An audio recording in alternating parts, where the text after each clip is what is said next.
Innal hamdalillah nahmaduhu wa nasta'inuhu wa nastaghfiruh wa na'udzu billahi min syururi anfusina wa min sayyiati a'malina. May yahdihillahu fala mudilla lahu wa may yudlil fala hadiya lahu. Asyhadu an la ilaha illallah wahdahu la syarika lahu wa asyhadu anna Muhammadan abduhu wa rasuluh.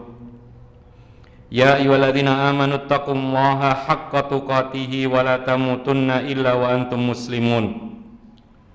Ya ayyuhan nasu taqu rabbakumul ladzi khalaqakum min nafsin wahidah wa khalaqa minha zawjaha wa batha minhuma rijalan katsiran wa nisaa'a wattaqullaha alladzi tasaaluna bihi wal arham innallaha kana 'alaikum raqiba. Ya ayyuhalladzina amanu taqullaha wa qulu qawlan sadida yuslih lakum a'malakum wa yaghfir lakum dhunubakum wa may yuti'illaha wa rasulahu faqad faza fawzan 'azima. Amma ba'd, kaum muslimin jamaah salat Jumat yang dimuliakan oleh Allah Subhanahu wa taala. Allah mengatakan inna akramakum 'indallahi atqakum. Sesungguhnya yang paling mulia di antara kalian di sisi Tuhanmu adalah yang paling bertakwa kepada Tuhanmu Allah Subhanahu wa taala. Ma'asyiral muslimin rahimakumullah. Maka orang-orang yang paling mulia adalah orang-orang yang paling bertakwa, yaitu semakin dekat kepada Allah dengan ketaatan dan semakin jauh yaitu dari berbagai dosa dan kemaksiatan. Maka mereka adalah orang-orang yang paling bertakwa di sisi Allah. Ma'asyiral muslimin rahimakumullah. Untuk menjadi orang yang bertakwa, maka kita harus mengetahui apa sebab manusia jatuh kepada berbagai perbuatan dosa dan kemaksiatan. Karena dosa dan kemaksiatan itu bisa membatalkan seorang menjadi takwa kepada Allah Subhanahu wa taala. Kalau kita perhatikan dari ayat-ayat Al-Quran dan Sunnah Rasulullah SAW, ada beberapa hal yang menjadikan yaitu seseorang jatuh kepada perbuatan dosa. Di antaranya adalah al-jahlu biddin, ketidaktahuan terhadap hukum agama. Maka sengaja atau tidak, orang tersebut bisa saja jatuh kepada perbuatan dosa dan kemaksiatan. Kemudian juga termasuk sebab orang itu bisa jatuh kepada perbuatan dosa dan kemaksiatan, yaitu memperturutkan hawa nafsu. Allah mengatakan innan nafsala ammaratun bisu illa ma rahima rabbi. Sesungguhnya jiwa manusia menyeru kepada perbuatan buruk kecuali jiwa-jiwa yang dirahmati oleh Allah Subhanahu wa taala. Demikian pula penyebab yang lain manusia jatuh kepada perbuatan dosa adalah terlibat kesyubhatan atau kerancuan dalam pemikiran. Maka kadang-kadang karena syubhat dalam pemikirannya, lalu kemudian jatuh kepada perbuatan yang hakikatnya adalah dosa. Demikian pula disebutkan oleh para ulama, yaitu al-bi'atus sayyi'ah wa qurana ussu. Demikian pula lingkungan buruk dan kawan-kawan yang buruk, maka dia atau mereka bisa menjatuhkan manusia kepada perbuatan keji dan mungkar. Demikian pula termasuk sebab pula manusia jatuh kepada perbuatan dosa adalah bisikan-bisikan syaitan. Dan disebutkan oleh para ulama, ada satu perkara yang sangat-sangat mengkhawatirkan, sangat ditakutkan oleh generasi terbaik para sahabat Nabi dan orang-orang setelahnya. Sebab ini kadang-kadang menjangkiti setiap orang. Apa sebab itu? Yaitu an-nifaq, kemunafikan yang ada dalam hati manusia. Maka apabila kemunafikan sudah ada pada hati kita, maka sulit bagi kita untuk menjalankan ketaatan kepada Allah. Bahkan nanti yang muncul adalah justru hal-hal yang bertolak belakang dengan keimanan dan ketaatan kepada Allah Subhanahu wa taala. Allah Subhanahu wa taala berfirman, "Wa idza qila lahum ta'alu ila ma anzalallahu wa ila ar-rasul ra'aital munafiqina yasudduna 'anka sududa." Kata Allah Subhanahu wa taala, apabila dikatakan kepada mereka, kemarilah, yaitu mengikuti apa yang diturunkan oleh Allah dan apa yang diturunkan kepada Rasulullah, maka engkau akan melihat ada orang-orang munafik yang selalu menghalangi engkau dengan sebenar-benarnya dari jalan Allah. Kaum muslimin yang dimuliakan oleh Allah Subhanahu wa taala, penyakit kemunafikan ini ciri khasnya adalah yaitu menghalangi kebaikan, berusaha supaya kebaikan dan ketaatan tidak terlaksana, maka itu adalah sifat kemunafikan. Dan disebutkan oleh Allah Subhanahu wa taala, innal munafiqina yukhadi'una Allah wa huwa khadi'uhum. Orang-orang munafik berusaha menipu Allah, tapi Allah balas tipuan mereka. Maka tatkala mereka berusaha menipu Allah, menampakkan kebaikan, menyembunyikan keburukan, bahkan suatu saat menampakkan keimanan, bahkan suatu ketika ikut melaksanakan kewajiban bersama kaum muslimin, namun di dalam hatinya ada kekufuran, ada pengkhianatan, ada kebencian kepada amal saleh, maka kata Allah Subhanahu wa taala, dibalas, innal munafiqina fid darkil asfali minan nar. Sesungguhnya orang-orang munafik dimasukkan ke dalam neraka, kata Allah Subhanahu wa taala, fid darkil asfali minan nar, yaitu berada di bawah neraka yang paling dalam.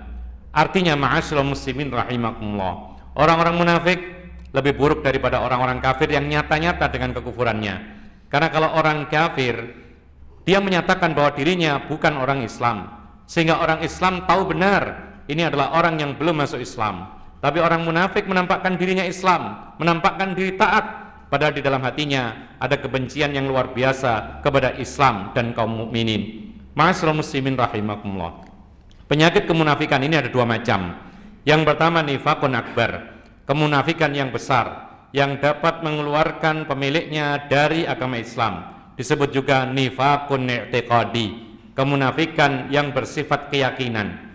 Keyakinan dalam hatinya adalah tidak mau dengan Islam, tapi menampakkan dirinya sebagai orang Islam.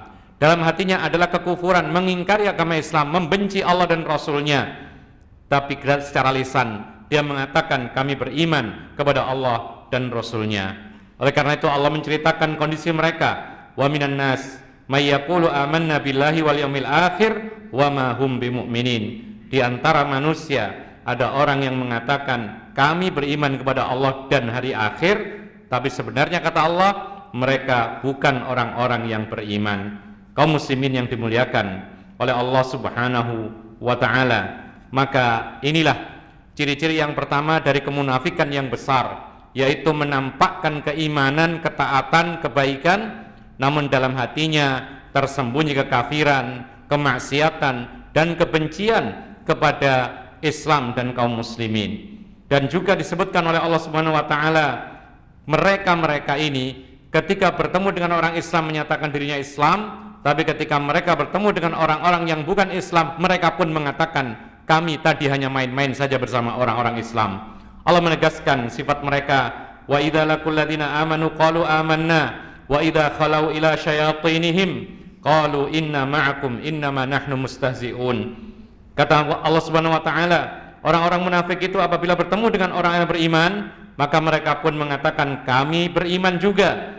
Tapi tatkala mereka berpaling, bertemu dengan kawan-kawan mereka, maka mereka mengatakan kami tetap bersama kalian, tadi kami hanya bermain-main dan bersendau-gurau saja. Ma'asyiral muslimin rahimakumullah. Lalu yang kedua, ciri kemunafikan yang besar adalah selalu menghalangi kebenaran, selalu menghalangi ibadah, selalu berusaha untuk menghentikan kebaikan, selalu berusaha tidak terwujud ketaatan kepada Allah Subhanahu wa taala. Bahkan mereka tidak segan bersumpah agar supaya apa? Agar supaya dengan sumpah itu ketaatan tidak akan terwujud, kebaikan tidak akan terlaksana. Allah Subhanahu wa taala mengatakan ittakhadhu aymanahum junnatan fasaddu an sabilillah. Mereka menggunakan sumpah-sumpah sebagai perisai bagi mereka untuk apa? Untuk menghalangi manusia dari jalan Allah Subhanahu wa taala. Kaum muslimin yang dimuliakan oleh Allah Subhanahu wa taala. Lalu tanda yang ketiga, kemunafikan yang besar ini, maka pelakunya selalu berusaha jika ada kesempatan, maka mereka bermain-main atau mempermainkan Allah, mengolok-ngolok, mengejek-ngejek, mentertawakan Islam, mentertawakan Allah, mentertawakan syariat agama Allah. Dan itu pernah terjadi pada zaman Rasulullah SAW, ketika orang-orang munafik ikut serta melakukan perjalanan perang bersama Rasulullah agar tidak dikatakan sebagai orang yang ingkar, pura-pura, yaitu dengan Islam dan ketaatan, maka mereka pun merasa bosan dalam perjalanan, lalu mereka main-main dengan mengolok-olok, mentertawakan generasi terbaik para sahabat Nabi radhiyallahu anhum. Wala in sa'altahum la yaqulunna innama kunna nakhudhu wa nal'ab. Lalu kemudian ketika ditanya mereka, ketika dilaporkan kepada Rasulullah, kenapa kalian mengejek Rasulullah dan para sahabatnya, mentertawakannya, maka mereka mengatakan kami hanya senda gurau dan main-main saja.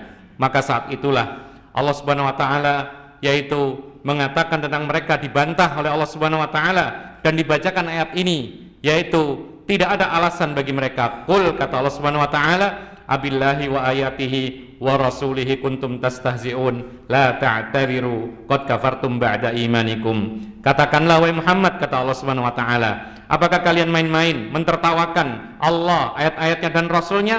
Maka tidak ada alasan bagi kalian, kalian telah ingkar kepada Allah Subhanahu wa taala padahal kalian tadinya mengaku beriman. Ma'asyiral muslimin rahimakumullah. Maka dari itu para ulama memperingatkan kita hati-hati ketika melihat orang-orang yang istiqamah menjalankan perintah Allah, menjalankan sunnah Rasul apapun bentuknya. Jangan sekali-kali kita kemudian mentertawakan mereka. Kenapa demikian? Karena jangan-jangan itu sebabnya adalah kemunafikan yang ada dalam hati kita. Aqulu hadza wa astaghfirullah li wa lakum innahu huwal ghafurur rahim.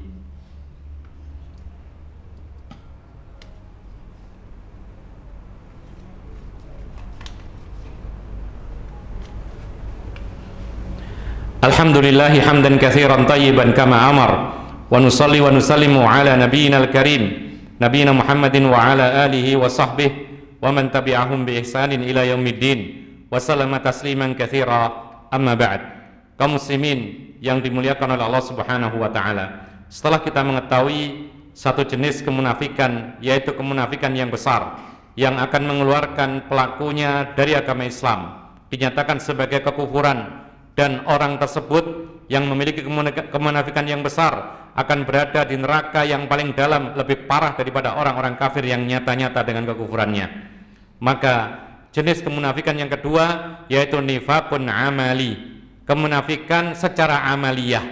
Artinya kemunafikan ini memang tidak sampai mengeluarkan pelakunya dari agama Islam, tapi ingat, ketika sesuatu itu dilakukan terus-menerus, tidak akan tetap menjadi hal yang remeh, tapi akan membesar dan bisa saja menjadi kekufuran ketika berkelanjutan dan tidak segera bertaubat kepada Allah Subhanahu wa taala. Kemunafikan amali ini adalah amalan-amalan, perbuatan-perbuatan yang tidak layak dilakukan oleh orang yang beriman, tapi itu kebiasaan orang-orang kafir dan kebiasaan orang-orang munafik. Kita harus hati-hati darinya, karena kalau tidak bisa saja perbuatan-perbuatan ini menjalar kepada perbuatan buruk yang lainnya, lalu kemudian akhirnya kita mendapatkan stempel kemunafikan yang besar dari Allah Subhanahu wa taala. Na'udzubillahi min dzalik. Rasulullah SAW mengatakan, ayatul munafiqi thalath, idza haddatsa kadzaba, wa idza wa'ada akhlaf, wa idza tumina khana. Kata Nabi SAW, di antara tanda kemunafikan amaliyah, yakni ada 3 macam. Yang pertama, apabila dia berbicara maka dia berdusta. Lalu apabila dia berjanji maka dia suka menyelisih janjinya. Dan apabila dia dikasih amanah maka dia berkhianat.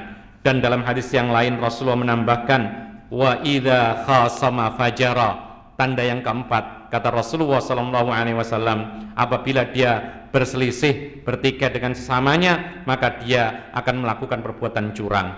Ma'asyiral muslimin rahimakumullah. Mudah-mudahan kita diselamatkan dari sifat kemunafikan, penyakit hati yang sulit untuk terdeteksi, dan itu merambah kepada kemunafikan yang besar yang asalnya dari kecil. Allahumma ighfiril muslimina wal muslimat wal mu'minina wal mu'minat al ahya'i minhum wal amwat. Rabbana hab lana min azwajina wa dhurriyyatina qurrata a'yun waj'alna lil muttaqina imama. Rabbana ighfir lana wa liwalidina warhamhum kama rabbawna shighara. Rabbana atina fid dunya hasanah wa fil akhirati hasanah wa qina adzabannar. Wa sallallahu ala nabiyyina Muhammad wa ala alihi wa sahbihi ajma'in. Wa akhiru da'wana anil hamdulillahi rabbil alamin. Wa aqimis shalah.